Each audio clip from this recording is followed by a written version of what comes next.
ny mpanolotsiana municipal Antananarivo renivohitra manao fanambarana anio 12 marsa 2020 sy 2020 izahay mpanolotsiana eto commune urbaine Antananarivo izay manao sonia etsy ambany dia manao zao fanambarana zao.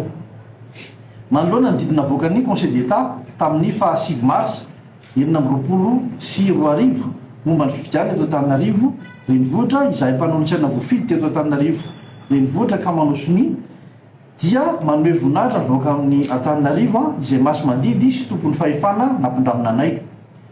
Ny fanomezaka azy azy ireo sy ny misarika ny mason'ny fitsarana ny mponina Antananarivo sy ny mpitondra fanjakana fa raha tsy misy mpilan-kevitra intsony eto Antananarivo dia tsy olom-boafidy zany no mitantana eto commune urbaine Antananarivo sady mpanapa-kevitra zany no mpanatanteraka no manatanteraka.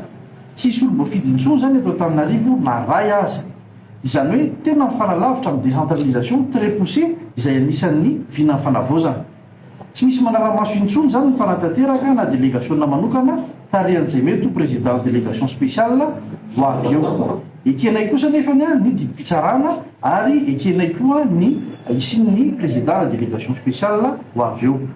Raha ny resaka lalàna kosa dia juridisme ka sarotra ny adina hevitra raha miova matetika ny lalàna tamin'ny taona 4 sy 20, 5 sy 20, 8 sy 20, 2 sy 20, 4 sy 20. Farabangoiny araky ny lalàna fa 30 amin'ny zato amin'ny lalàna 4 sy 20 sy bara 20 dia na ahoana ny délégation manokana dia tsy afaka misolo ny filan-kevitry ny vonimbaroaka paritra hitsinjara-pahefana izay manohy hatrany ny anjara asany.